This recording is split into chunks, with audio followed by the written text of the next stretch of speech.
क्या कोई एक खूंखार हत्यारे के ठीक सामने बैठकर उसकी आंखों में आंखें डालकर शांति से ये पूछ सकता है कि उसने किसी की जान क्यों ली? ये सचमुच रोंगटे खड़े कर देने वाला सवाल है। बिल्कुल। या फिर जब बुराई सचमुच एक इंसान का रूप लेकर सामने बैठी हो तो वो बात करते समय कैसी लगती है? क्या उसके माथे पर कोई शैतानी निशान होता है या वो बिल्कुल हमारे और मेरा मतलब है बिल्कुल आसपास मौजूद किसी आम इंसान जैसी ही दिखती है? यही तो सबसे डरावना सच है, वो बिल्कुल आम दिखती है। हाँ, और आज की इस गहन चर्चा में इन्हीं बेचैन कर देने वाले सवालों के जवाब तलाशे जाएंगे। आज का विषय कोई साधारण विषय नहीं है। ये एक ऐसी दुनिया का भारी दरवाजा खोलता है जहां इंसानियत दम तोड़ देती है और सिर्फ एक ठंडी सोची समझी क्रूरता राज करती है। सही कहा आपने। ये विषय दिमाग को सुन्न कर देता है। क्रिस्टोफर बेरी डी, जो एक बेहद मशहूर ब्रिटिश क्रिमिनोलॉजिस्ट हैं, उन्होंने अपनी जिंदगी के 30 से भी ज्यादा साल दुनिया के सबसे खतरनाक अपराधियों और सीरियल किलर्स के साथ जेल की सलाखों के पीछे बैठकर बातचीत करने में बिताए हैं। 30 साल, ये कोई छोटी अवधि नहीं है। बिल्कुल नहीं। उनकी किताब talking with psychopaths and savages के पन्नों से आज हम कुछ ऐसे तथ्य निकालने वाले हैं जो मानव मनोविज्ञान की समझ को हमेशा के लिए बदल कर रख देंगे। और सुनने वालों के लिए ये जानना दिलचस्प होगा कि इस गहन विश्लेषण का मकसद सिर्फ अपराध की पुरानी कहानियां सुनाना नहीं है। हाँ, हमारा मकसद उस अंधेरे दिमाग के भीतर झांकना है जिसे साइकोपैथ कहा जाता है। तो चलिए इस डरावने सफर की शुरुआत करते हैं। देखिए, ये सफर सचमुच बहुत ही चुनौतीपूर्ण और रहस्यमयी होने वाला है। जब बुराई शब्द का इस्तेमाल होता है तो अक्सर जहन में किसी डरावने राक्षस या किसी भयानक शक्ल वाले इंसान की छवि बनती है। फिल्मों में तो अक्सर ऐसा ही दिखाया जाता है। बिल्कुल, लेकिन बेरी डी की ये किताब इस मिथक को पूरी तरह से चकनाचूर कर देती है। एक सामान्य इंसान और एक साइकोपैथ के बीच सोचने के तरीके में जो बुनियादी फर्क है वो बहुत ही सूक्ष्म है, लेकिन वही उसे खतरनाक बनाता है। तो अगर हम इसे आसान भाषा में समझना चाहें तो ये फर्क आखिर है क्या? अगर इसे मनोवैज्ञानिक नजरिए से समझा जाए तो इंसानियत की पूरी नैतिकता दो बहुत ही महत्वपूर्ण स्तंभों पर टिकी है। पहला है सहानुभूति यानी एम्पैथी, और दूसरा है घृणा या वितृष्णा, जिसे हम डिस्गस्ट कहते हैं। घृणा मतलब किसी बुरे काम को देखकर जो घिन आती है वो? एकदम सही। सामान्य लोगों को जब क्रूरता, खून खराबे या हिंसा का सामना करना पड़ता है तो उनके भीतर एक स्वाभाविक घिन पैदा होती है। शरीर कांप जाता है, पसीना आ जाता है। हाँ, वो जो एक अजीब सी सिहरन होती है। वही सिहरन। यही शारीरिक और मानसिक घृणा इंसानों को बुरे काम करने से रोकती है। लेकिन साइकोपैथ्स के मामले में इस घृणा को महसूस करने की क्षमता होती ही नहीं है। उन्हें किसी भी भयानक कृत्य से कोई फर्क नहीं पड़ता। बाप रे, ये तो बहुत अजीब है। देखिए, किसी की जान लेना उनके लिए उतना ही सामान्य और उबाऊ काम हो सकता है जितना किसी आम इंसान के लिए सुबह उठकर अखबार पढ़ना या चाय पीना। मतलब इंसानियत के इन दो स्तंभों, सहानुभूति और घृणा का गिर जाना ही शायद एक इंसान को दानव बनाता है। ये सोचना ही दिमाग को सुन्न कर देता है कि एक क्रिमिनोलॉजिस्ट उन लोगों के सामने महीनों तक बैठा है जिन्होंने दर्जनों लोगों की बेरहमी से हत्या की है। ये कोई साधारण काम नहीं है। बिल्कुल। किताब में बताया गया है कि इन अपराधियों तक पहुंचना और उनसे सच उगलवाना कोई आम इंटरव्यू नहीं होता। ये कोई टीवी शो का सवाल जवाब नहीं है जहां आप माइक लेके बैठ जाएं। सही कहा। सुरक्षा और मानसिक संतुलन बनाए रखने के लिए इंटरव्यू लेने वाले को एक बहुत ही खतरनाक खेल खेलना पड़ता है। हाँ, मैंने पढ़ा कि लेखक बताते हैं कि उन्हें इन अपराधियों से मिलने से पहले उनके बारे में इतना पढ़ना पड़ता था कि वे खुद उस अपराधी के दिमाग का एक हिस्सा बन जाएं। इस प्रक्रिया को एक तरह का मनोवैज्ञानिक युद्ध कहा जा सकता है। बेरी डी स्पष्ट करते हैं कि जब कोई ऐसे खूंखार कातिलों से मिलने जाता है तो उससे उस अपराधी के बारे में उससे भी ज्यादा जानना होता है जितना वो अपराधी खुद अपने बारे में जानता है। उससे भी ज्यादा? ये कैसे संभव है? देखिए, इंटरव्यूअर को उस अपराधी के काम करने के तरीके, जिसे मोडुस ऑपरेंडी कहते हैं, उसकी पसंद नापसंद, उसके शिकार चुनने के तरीके और सबसे महत्वपूर्ण उसके साइकोलॉजिकल ट्रिगर्स का पूरा ज्ञान होना चाहिए। साइकोलॉजिकल ट्रिगर्स मतलब कौन सी बात उन्हें गुस्सा दिला सकती है या खुश कर सकती है? बिल्कुल। अगर इंटरव्यूअर लेने वाला मानसिक रूप से उस अपराधी पर हावी नहीं हो पाता या बातचीत में जरा सी भी कमजोरी दिखाता है, तो वो अपराधी बहुत आसानी से बातचीत को अपने नियंत्रण में ले सकता है। क्योंकि एक कातिल मैनिपुलेशन में यानी लोगों के दिमाग से खेलने में बहुत माहिर होते हैं। एकदम सही। इसलिए ये सिर्फ शारीरिक सुरक्षा का मसला नहीं है, बल्कि अपनी खुद की मानसिक शांति को उस अंधेरे में खोने से बचाने की जिद्दोजहद भी है। जरा सी चूक और वो साइकोपैथ इंटरव्यू लेने वाले के ही दिमाग के साथ खेलना शुरू कर देगा। टेड बंडी का मामला इस बात का सबसे खौफनाक उदाहरण है।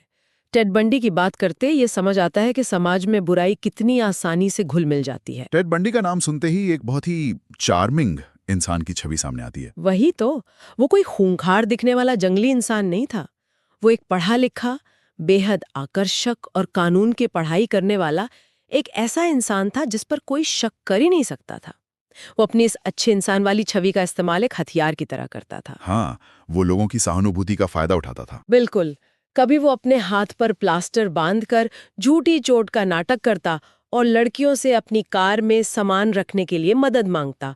जीना मरानो और सिंथिया चैंडलर जैसी किशोरियों को उसने अपनी इसी मीठी बातों और इंसान की मदद करने की फितरत का फायदा उठाकर फंसाया और फिर बेरहमी से उनकी हत्या कर दी। ये बहुत ही विचलित करने वाला सच है।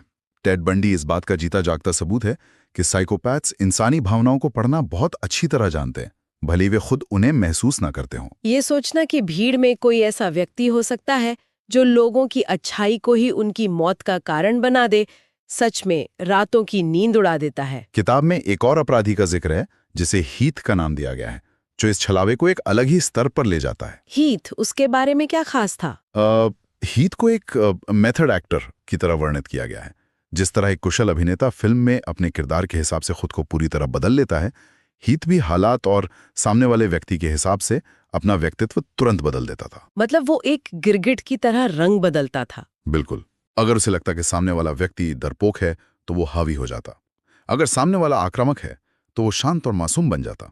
बाप रे, ये तो बहुत खतरनाक स्तर की चालाकी है। और जो बात हीथ के बारे में सबसे ज्यादा परेशान करने वाली थी वो ये कि वो अपनी सारी क्रूरता का दोष खुद अपने शिकार बनी महिलाओं पर डाल देता था। क्या वो पीड़ितों को ही दोषी ठहराता था? हाँ, वो इंटरव्यू में इस तरह से बातें करता था मानो वो महिलाएं खुद उसकी उस क्रूरता का हिस्सा बनने के लिए राजी थीं या उन्होंने ही उसे ऐसा करने के लिए उकसाया था। ये तो सरासर पागलपन है।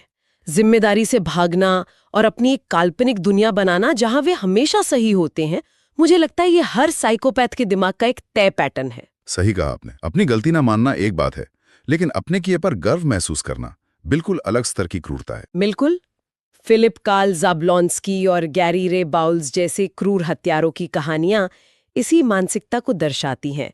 मैंने किताब के उस हिस्से में पढ़ा कि इन लोगों को अपने अपराधों पर कोई शर्मिंदगी या पछतावा नहीं था। उल्टा, उन्हें तो इस बात पर गर्व था। वही तो, जब वे अपने अपराधों की कहानी सुनाते थे तो उनके चेहरे पर एक अजीब सा गर्व होता था, जैसे कोई खिलाड़ी अपनी किसी बड़ी जीत का किस्सा सुना रहा हो। और पीटर कर्टन जैसे साइकोपैथ का उदाहरण तो और भी भयावह है, जिसे बिसलडॉर्फ का वैम्पायर भी कहा जाता था। वैम्पायर? ये नाम ही डरावना है। वो सिर्फ हत्या करके नहीं रुकता था, बल्कि अपने अपराधों को याद करके एक अजीब सा मानसिक मजा लेता था। किसी इंसान के भीतर से दया का कतरा कतरा खत्म हो जाना और दूसरों के दर्द में अपनी खुशी ढूंढना। मैं सोच रही थी कि आखिर मनोवैज्ञानिक और जैविक स्तर पर कैसे काम करता है। देखिए, इस सवाल का जवाब हमारे दिमागी बनावट यानी न्यूरोलॉजी में छिपा है। इंसानी दिमाग में बादाम के आकार का एक छोटा सा हिस्सा होता है जिसे एमिगडाला कहा जाता है।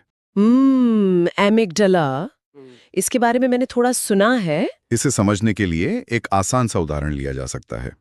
एमिगडाला को एक गाड़ी के ब्रेकिंग सिस्टम की तरह माना जा सकता है। गाड़ी के ब्रेक? हाँ, जब कोई सामान्य इंसान कोई गलत काम करने जाता है या किसी को दर्द में देखता है तो ये एमिगडाला तुरंत सक्रिय होकर दिमाग में खतरे या अपराध बोध का सायरन बजा देता है और इंसान अपने कदम पीछे खींच लेता है। मतलब दिमाग में ब्रेक लग जाते हैं कि ये काम गलत है। बिल्कुल। लेकिन मनोवैज्ञानिक अध्ययनों और किताब के निष्कर्षों के अनुसार साइकोपैथ्स के दिमाग का ये ब्रेकिंग सिस्टम काम ही नहीं करता। उनका एमिगडाला पूरी तरह से विकसित नहीं होता या उसमें अंडर एक्टिवेशन होती है। तो इसका मतलब है कि उनके ब्रेक के तार कटे हुए हैं। एकदम सही। वे दर्द, डर या दुख को उस तरह से प्रोसेस ही नहीं कर पाते जैसे एक आम इंसान करता है। उनके लिए किसी का तड़पना देखकर दुखी होना जैविक रूप से संभव ही नहीं है, क्योंकि उनका दिमाग भावनाओं से पूरी तरह कट चुका है। भावनाओं से इस कटाव और मैनिपुलेशन का एक बहुत ही आधुनिक और हैरान करने वाला उदाहरण किताब के बाहर भी देखने को मिलता है, जैसे कि जोडी एन एरियस का मामला।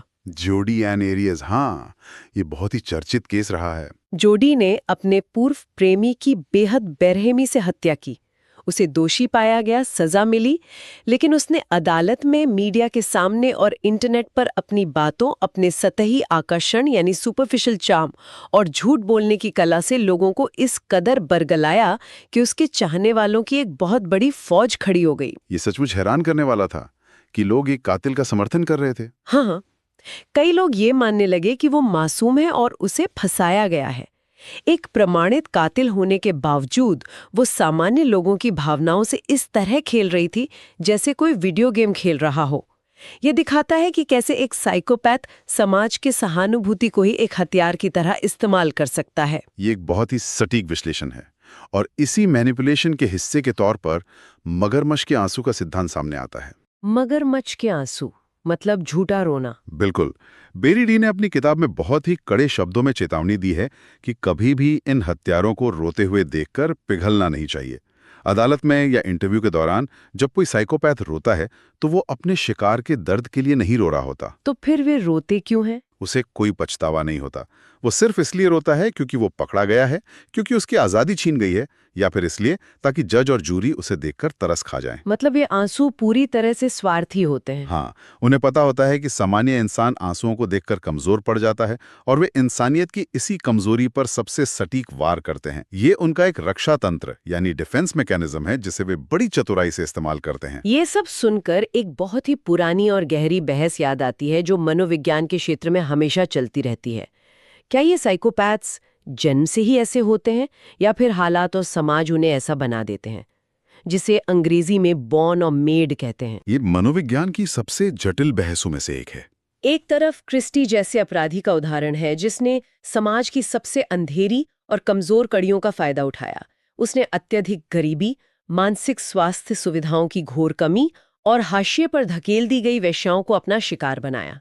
हाँ, क्रिस्टी ने हालात का पूरा फायदा उठाया। जब समाज के एक हिस्से को पूरी तरह से नजरअंदाज कर दिया जाता है तो क्रिस्टी जैसे लोग उसी अनदेखी का फायदा उठाकर अपने क्रूर इरादों को अंजाम देते हैं। इसे देखकर तो यही लगता है कि शायद समाज की दरारें और सिस्टम की नाकामियां ही ऐसे राक्षसों को पनपने का मौका देती हैं। आपकी बात अपनी जगह सही है। समाज की कमियां और खराब माहौल निश्चित रूप से एक बहुत बड़ा ट्रिगर होते हैं जो उन्हें अपने शिकार ढूंढने और छुपने में मदद करते हैं। लेकिन सिर्फ बुरा माहौल किसी को सीरियल किलर नहीं बनाता। तो फिर मूल कारण क्या है? मूल कारण अक्सर जन्मजात या शारीरिक होते हैं। जैसा कि हमने एमिगडाला के बारे में बात की, इसके साथ ही सिर के अगले हिस्से, जैसे फ्रंटल लोब कहते हैं, उसकी भूमिका भी बहुत बड़ी होती है। फ्रंटल लोब, इसका क्या काम होता है? फ्रंटल लोब हमारे व्यवहार, हमारे गुस्से और हमारी इच्छाओं को नियंत्रित करने का काम करता है। अगर बचपन में किसी दुर्घटना के कारण फ्रंटल लोब में गंभीर चोट लग जाए तो वो इंसान के स्वभाव को बेहद आक्रामक और हिंसक बना सकती है। तो चोट भी एक कारण हो सकती है। हाँ, हालांकि यहाँ ये बात ध्यान रखने वाली है कि हर वो इंसान जिसके सिर में चोट लगी हो या जिसका बचपन गरीबी और हिंसा में गुजरा हो, वो कातिल नहीं बनता। ये तो है। बहुत से लोग मुश्किल हालात से निकलकर अच्छे इंसान बनते हैं। बिल्कुल। जब दिमागी बनावट में कोई गंभीर खामी, जैसे खराब एमिगडाला या फ्रंटल लोब डैमेज, और बचपन का कोई गहरा मानसिक आघात या खराब सामाजिक हालात आपस में मिलते हैं, तब जाके उस खतरनाक मिश्रण से एक साइकोपैथ का जन्म होता है। तो अगर ये पूरा खेल दिमागी बनावट और न्यूरोलॉजी का है, तो क्या ऐसे लोगों के लिए सुधार की कोई गुंजाइश है? मेरा मतलब है, क्या इन अपराधियों को जेल में लंबी थेरेपी, काउंसलिंग या दवाइयों के जरिए वापस एक सामान्य और सुरक्षित इंसान बनाया जा सकता है? इस सवाल का जवाब इस किताब का शायद सबसे निराशाजनक और खौफनाक सच है। बेरी डी बहुत स्पष्टता से बताते हैं कि एक सच्चे साइकोपैथ या सोशोपैथ को कभी सुधारा नहीं जा सकता। कभी नहीं? ये तो बहुत डरावना है। किताब में Hollywood film cool hand look के एक मशहूर डायलॉग का बहुत ही सटीक संदर्भ दिया गया है।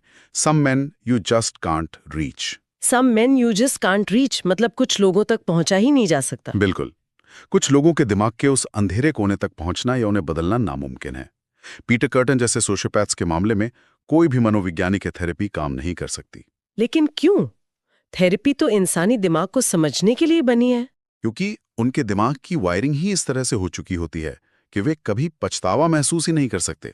सबसे खतरनाक बात तो ये है कि कई बार थेरेपी उन्हें सुधरने के बजाय और भी बेहतर मैनिपुलेटर बना देती है। बाप रे, मतलब वे थेरेपी का भी गलत इस्तेमाल करते हैं। हाँ, वे थेरेपिस्ट से सीख जाते हैं कि उन्हें सुधरा हुआ दिखने के लिए कौन से शब्द बोलने हैं और कैसे भाव बनाने हैं।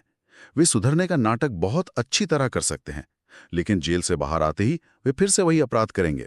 उनका कोई इलाज नहीं है, उन्हें सिर्फ समाज से अलग सलाखों के पीछे रखा जा सकता है। ये जानकारी किसी को भी डराने के लिए काफी है कि कुछ लोगों को किसी भी कीमत पर बदला नहीं जा सकता।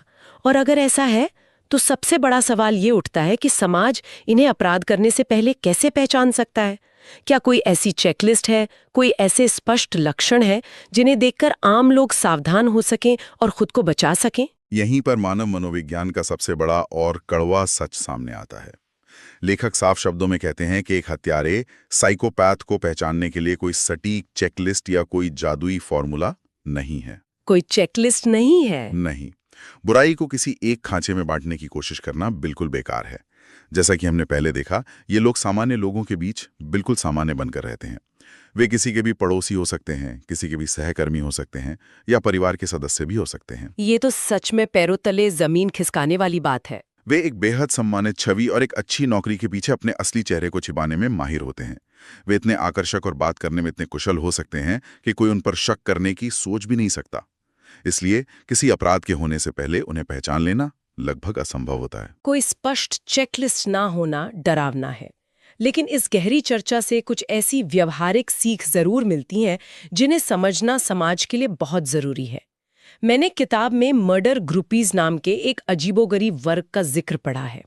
मर्डर ग्रुपीज, हाँ, ये एक बहुत ही अजीब मनोवैज्ञानिक स्थिति है। सुनने वालों के लिए बता दूं कि ये उन लोगों का समूह है जो इन खतरनाक अपराधियों की तरफ एक अजीब सा आकर्षण महसूस करते हैं। वे जेल में बंद सीरियल किलर्स को प्रेम पत्र लिखते हैं, उनसे शादी करना चाहते हैं। वे एक नासमझी भरा भ्रम पाल लेते हैं कि उनका सच्चा प्यार या उनका साथ एक खूंखार हत्यारे के दिल को पिघला देगा और उसे एक अच्छा इंसान बना देगा। ये एक बहुत ही खतरनाक फैंटेसी है, जहां लोग वास्तविकता को दरकिनार कर एक ख्याली दुनिया में जीने लगते हैं, ये जाने बिना कि वे आग से खेल रहे हैं। और ये फैंटेसी अक्सर जानलेवा साबित होती है। जो लोग ये सोचते हैं कि वे अपने प्यार से किसी साइकोपैथ को बदल देंगे, वे अक्सर उनके अगले शिकार बन जाते हैं। बिल्कुल। यद्यपि कोई फुल प्रूफ चेकलिस्ट नहीं है, लेकिन फिर भी इंसानी व्यवहार में कुछ रेड फ्लैग्स या खतरों के संकेत जरूर होते हैं जिन पर ध्यान दिया जाना चाहिए। वे रेड फ्लैग्स क्या हो सकते हैं? जैसे अगर किसी व्यक्ति में सहानुभूति की बिल्कुल कमी हो, वो छोटी छोटी बातों पर भी लगातार झूठ बोलता हो, बिना किसी तार्किक वजह के उसे अत्यधिक साफ सफाई का जुनून हो और वो दूसरों की भावनाओं को सिर्फ अपने फायदे या अपने मनोरंजन के लिए इस्तेमाल करता हो, तो ऐसे व्यक्ति से दूरी बना लेना ही समझदारी है। मतलब इन संकेतों को नजरअंदाज नहीं करना चाहिए। हाँ, लेकिन किताब एक बहुत ही कड़वी चेतावनी पर जोर देती है। इंसानी व्यवहार का अनुमान लगाना दुनिया का सबसे मुश्किल काम है। कोई इंसान कितनी भी सावधानियां क्यों ना बरत ले, कितने भी नियम क्यों ना मान ले, अगर किसी साइकोपैथ ने उसे अपना शिकार चुन लिया है, तो किताब के शब्दों में वो व्यक्ति शायद एक डेड पर्सन वॉकिंग, यानी चलता फिरता मुर्दा बन जाता है। क्योंकि शिकारी हमेशा एक कदम आगे की सोच रहा होता है। ये एकदम सही। सारी सावधानियां वहां धरी की धरी रह सकती हैं। ये सचमुच अंदर तक झकझोर देने वाला विचार है। इस पूरी चर्चा में ये बात बार बार सामने आई है कि एक बहुत ही सामान्य और आकर्षक शक्ल के पीछे कितनी गहरी और ठंडी क्रूरता छिपी हो सकती है। बुराई हमेशा किसी सींगों वाले खूंखार राक्षस जैसी नहीं दिखती, जिसके दांतों से खून टपक रहा हो और जो जोर जोर से हंस रहा हो। बुराई बहुत शांत हो सकती है। बिल्कुल। कभी कभी ये बेहद शांत, समझदार, आकर्षक और बिल्कुल हमारे जैसी दिखती है।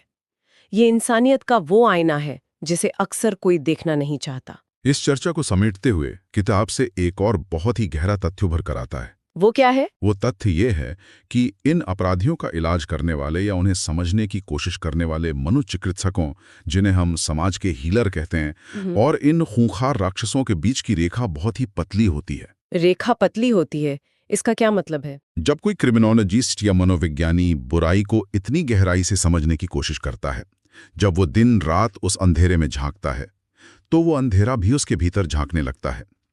उन हत्यारों की मानसिकता का विश्लेषण करते करते उन हीलर्स के भीतर भी वो साझा अंधेरा घर करने लगता है।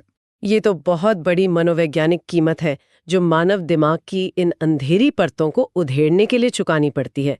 दार्शनिक नीचे ने भी कहा था कि जब इंसान किसी खाई में देर तक घूरता है तो खाई भी उसके भीतर घूरने लगती है। ये उदाहरण इस किताब पर पूरी तरह सटीक बैठता है। इस गहन चर्चा ने इंसानी दिमाग के उन कोनों पर रोशनी डाली है जहां आम तौर पर जाने से भी डर लगता है। लेकिन ये चर्चा एक नया और बेहद डरावना सवाल पीछे छोड़ जाती है। वो सवाल क्या है? अगर समाज की दरारें, अकेलापन और दिमागी बनावट मिलकर इन राक्षसों को जन्म देते हैं, तो क्या हमारी आज की ये नई, अत्यधिक डिजिटल, स्क्रीन से चिपकी हुई और भावनाओं से कटती जा रही दुनिया अनजाने में ऐसे और भी साइकोपैथ्स की एक नई फौज तैयार कर रही है? यह एक बहुत ही विचारणीय और गंभीर सवाल है। क्या भविष्य में सहानुभूति की कमी एक आम बात हो जाएगी? ये एक ऐसा सवाल है जो हर उस व्यक्ति के लिए एक गहरा विचार छोड़ जाता है जो मानव मनोविज्ञान के इस काले सच को समझने की जिज्ञासा रखता है। इसी विचार के साथ आज के इस गहन विश्लेषण को यहीं विराम देते हैं।